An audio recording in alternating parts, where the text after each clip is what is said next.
So there are going to be times when you need to save an Excel file, but save it as a PDF file.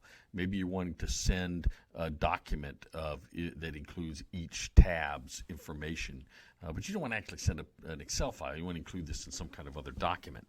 And in this case, what we see we've got a file here, and it's got an info tab, and it's got 4 other tabs, and I want to save this as a PDF file. So it's pretty simple.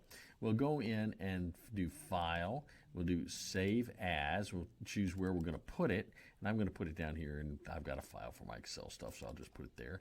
And then what we're going to do is we're going to, on this bottom line where it says Save As Type, over here on the left, we're going to click down. We're going to go all the way down and choose PDF. Now, if I just save it now, watch what happens. If I just save it as it is, what's going to save is only the first tab, only the tab that I'm looking at. That's the only thing that saves in the PDF file.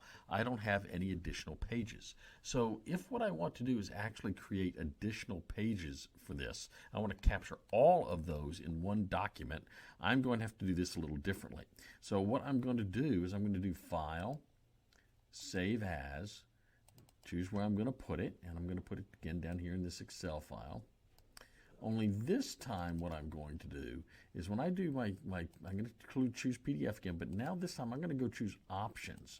And under my Options, it brings up, and one of the things I can do is when I save this, I can save the selection, the active worksheet, or right now you see the active worksheet. That's why only that sheet saved. I'm going to choose the entire workbook.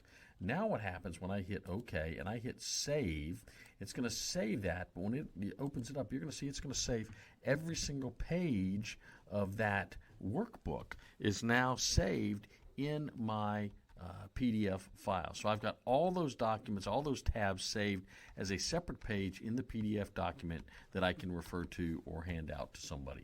So a real helpful tool if you're trying to print out a Excel workbook that has multiple tabs and you want to print out all those tabs, save it as a PDF, but go into the options and choose Save Entire Workbook, and you'll get every tab on a separate page. Hopefully that was helpful. If you like this, we'd love to have you subscribe to the channel. We'll see you real soon here on Stuff in Excel.